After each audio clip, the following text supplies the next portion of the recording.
Eu sempre achei interessante a ênfase que João Batista deu na água, na água.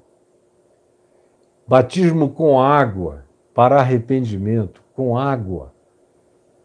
A gente vê a água sendo usada na lei de Moisés, era para que os batismos fossem feitos em água corrente.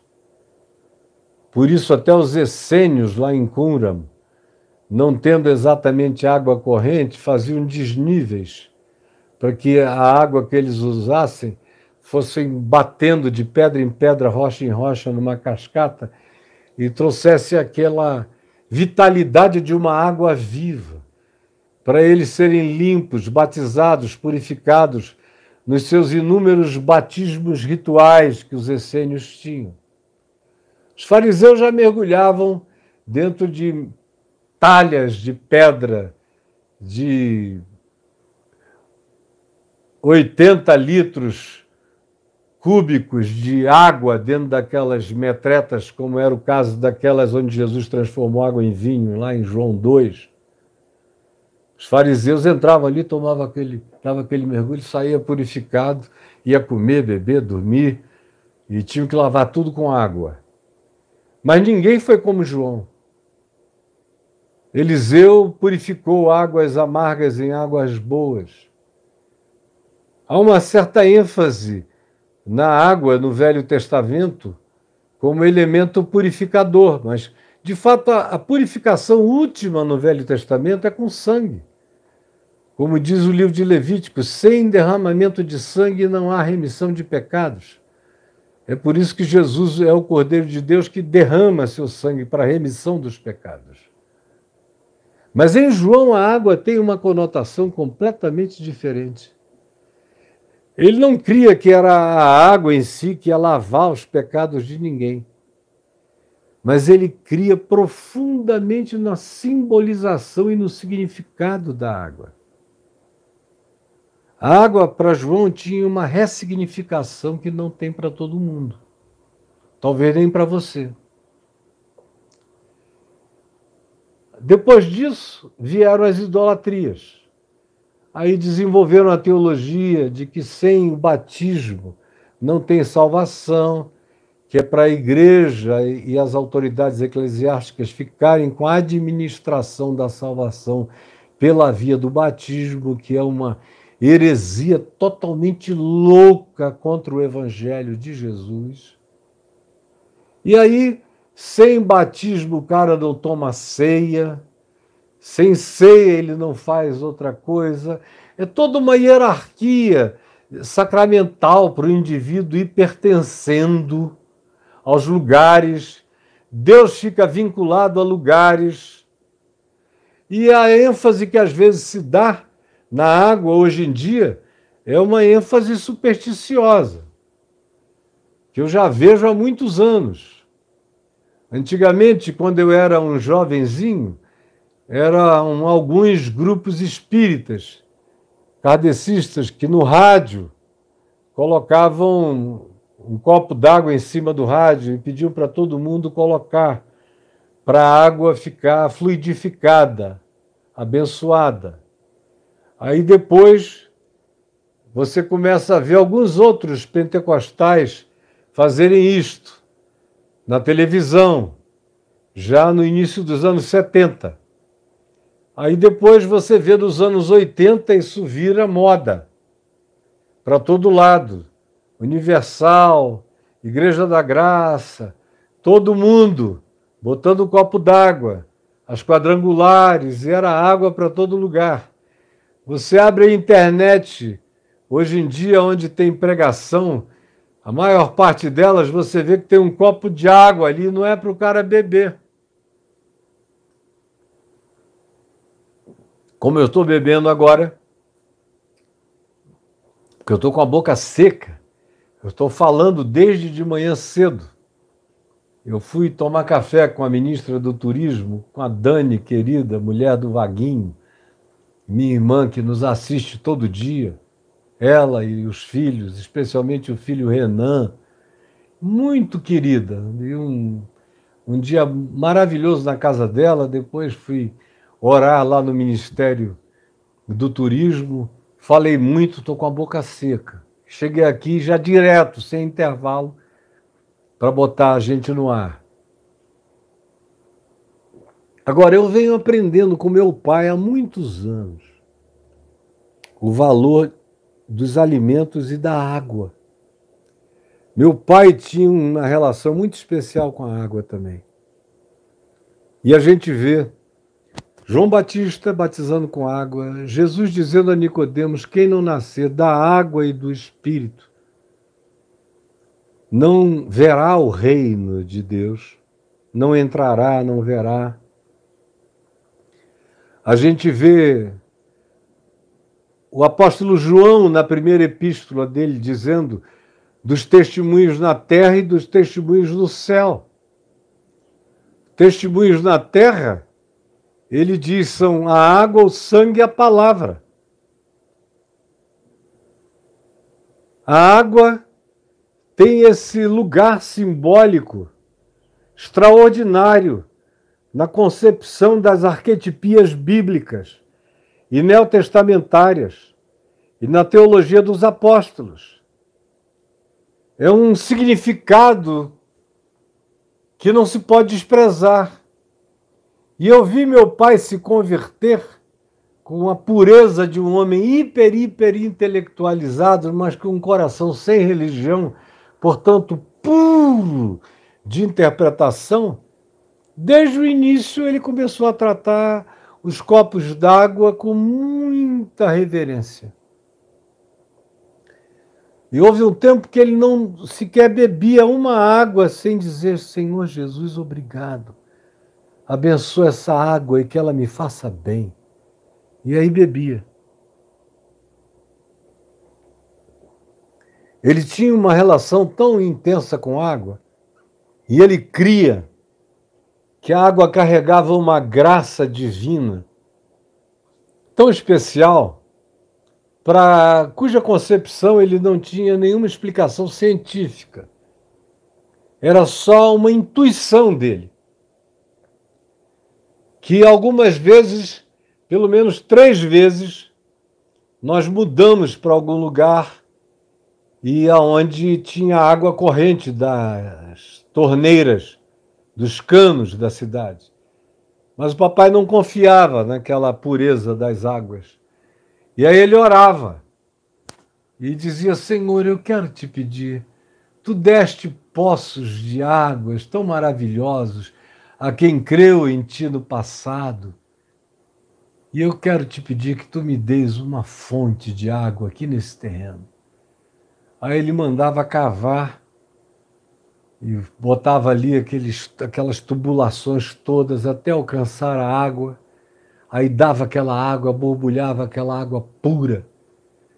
Ele mandava examinar no laboratório. As 3 vezes em que ele fez isso, todas as 3 águas eram minerais. Teve uma delas que era de uma qualidade tão mineral que a Água Mineral Santa Clara de Manaus, uma grande empresa, quis comprar o terreno só para ter acesso àquela água. E meu pai disse: não, eu pedi ao Senhor. E eu não vou dar a água que ele me deu, não vou vender o que ele me deu de graça para eu beber. Se algum dia eu sair dessa casa e vocês ficarem sabendo, venham e comprem esse terreno, porque a água é da melhor qualidade. Agora, no entanto, quando eu digo agora, é de uns 30 anos, 35 anos para cá, prestem atenção que eu vou já terminar. De uns 35 anos para cá, a gente tem evidências científicas do significado da água. E de não só da água, mas de todas as coisas. Como a Bíblia fala, o profeta Isaías, o profeta Jeremias, o profeta Oséias, estabelece essa relação enorme entre vida com Deus, harmonia, gratidão e o que acontece com a natureza à nossa volta. O profeta Oséias diz no capítulo 4 que quando a terra, a sociedade existe num contencioso contra Deus, num estado de rebeldia, todo mundo sofre. As raízes secam. Essa semana a gente viu uma descoberta na Universidade de Tel Aviv. Eles conseguiram gravar o grito das plantas quando estão com sede ou quando são ameaçadas. Elas se comunicam umas com as outras e emitem um som que é de uma altura que o nosso ouvido humano não capta, mas os animais ouvem. E é uma troca, um aviso, além do que hoje a gente sabe, que elas se comunicam também pelas suas raízes, que há uma endonet correndo embaixo da terra, se comunicando, planta com planta, anúncios e avisos. Hoje a gente sabe pela ciência da riqueza extraordinária que os cogumelos têm na comunicação interior, no avisar a todas as plantas de uma floresta dos riscos que estão acontecendo num lugar. Os russos já tinham descoberto isso há 30 e tantos anos, ou 40, quando gravaram, puseram eletrodos e gravaram o fato de que se alguém se aproximasse de uma árvore com eletrodo para fazer carinho na árvore, para dar um abraço nela, para desejar coisa boa a ela, a árvore vibrava de uma maneira diferente, harmônica. Mas se você colocasse uma faca, um machado, e dissesse para o cara olhar para a árvore com a intenção de cortá-la, quando ele andava para lá com aquela intenção de ferir, a árvore emitia uma vibração gritada, um ruído gritado, detectado pelos eletrodos. Foi a primeira vez que eu vi uma evidência científica extraordinária e que muita gente não queria nem pensar a respeito do assunto. Parece que a gente está perdendo um direito de primogenitura, que são nós humanos, e que somos os comunicadores, os sensíveis, os isso e os aquilo. Nós somos os idiotas, na verdade. Paulo diz que a criação geme, e não é poesia, não é verdade. Aguardando o dia em que essa loucura vai acabar. E a gente tem aquela figura de um estudioso, começou como fotógrafo no Japão, Masuro Emoto, eu creio que é o nome dele. E eu fiquei impressionado quando eu vi a primeira vez a pesquisa do indivíduo, desse Masuro Emoto. Cafezinho. Pois bem,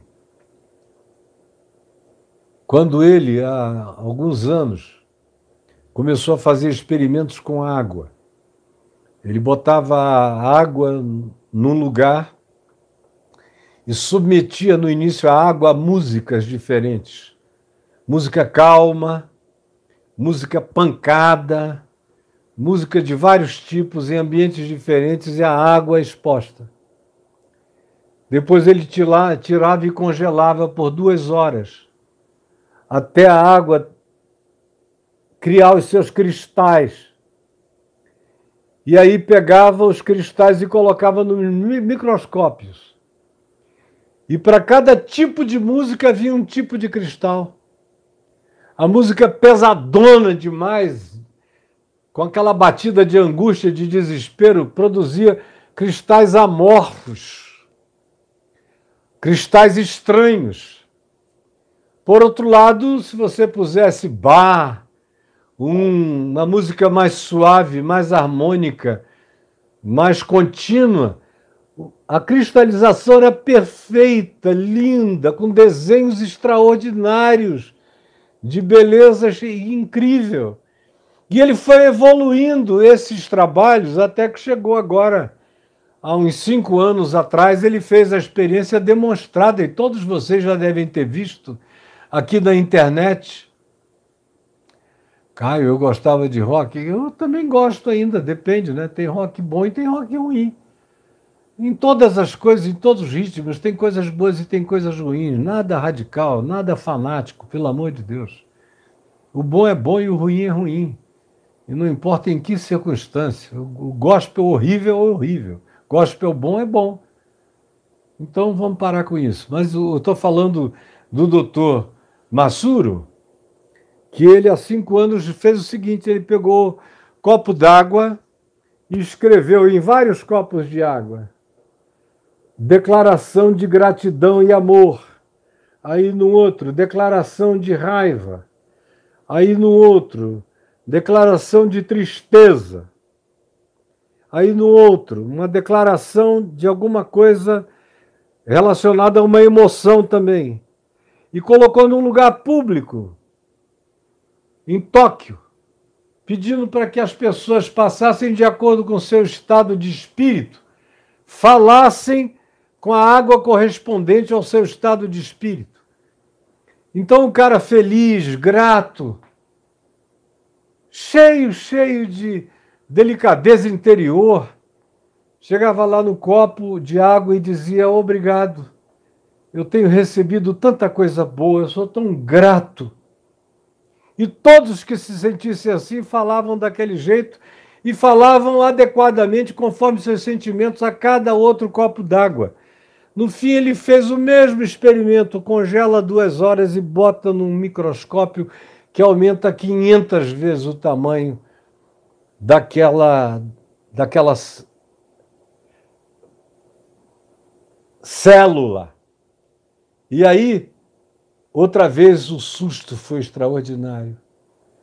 A água da gratidão, a água do amor, produzia os cristais mais límpidos, mais maravilhosos. Isso aqui não é algo, não é fake news, você pode pesquisar. Tem gente séria trabalhando com isso no mundo inteiro. Até porque a água está aqui, nosso corpo é água. A recomendação que eu faço agora em nome do meu pai, em nome da ciência, em nome da quantidade de água que tem nos nossos corpos, em nome da ênfase que o Velho Testamento deu à água, que João Batista deu à água, que Jesus fez da água e a tomou como ilustração de água da vida. Como quando ele cura um homem, manda ele se lavar no poço de Siloé. Ou a mesma coisa que você vê acontecendo, inclusive na teologia da primeira epístola de João, como sendo a água um dos testemunhos de Deus na terra. Isso é muito forte. E aí a gente fica sabendo que esse líquido aqui tem o poder de absorver o meu estado mental, espiritual, emocional. E não é superstição. As moléculas de água recebem positividades e se tornam viçosas e fortes, dependendo do que você se comunique com ela. E se comunicar realidades negativas, você vai transformá-las em, de fato, moléculas distorcidas e desfiguradas e adoecidas. Isso hoje é ciência. De modo que, pessoalmente, eu estou a cada dia renovando mais esse sentimento dentro de mim. Eu preciso tomar pelo menos 3 litros de água por dia. E o que é que eu faço? Eu batizo o meu corpo com água por dentro, com gratidão a Jesus. Lavo o meu sangue, diminui essa glicemia, traze o meu sangue para o equilíbrio melhor da saúde. Eu faço com gratidão. Muito obrigado por esse milagre da água, que é símbolo da minha purificação externa e do consumo necessário à vida, que eu tomo com gratidão, pedindo que tu laves o meu fígado, já tão maltratado de tanta hepatite, de tantas outras coisas, de tanto desregramento de vida andando pelo mundo. Lava o meu fígado, os meus rins. Obrigado, Jesus. Meu trato intestinal, que a tua água me lave. E tudo quanto fizerdes, seja em palavras, seja em ação, seja comendo, seja bebendo, fazei-o com gratidão, em nome do nosso Deus e Pai. E Jesus disse, e Paulo repetiu, que todas as coisas são santificadas com ação de graças. E não tem porquê, sem nenhuma superstição, mas com consciência bíblico-científica, você saber que esse líquido divino que está aqui tem a capacidade de assimilar a minha projeção mental, emocional e de sentimentos. E de me devolver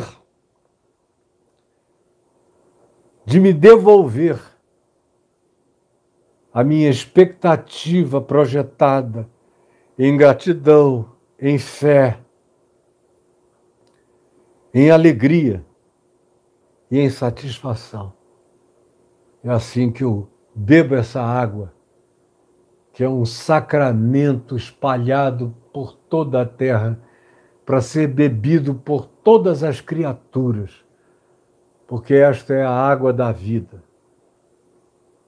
E muito obrigado, porque nós não só fomos batizados na água da purificação pela fé, mas fomos batizados no nosso interior pelo lavar regenerador do Espírito Santo, como Pedro nos disse na tua palavra.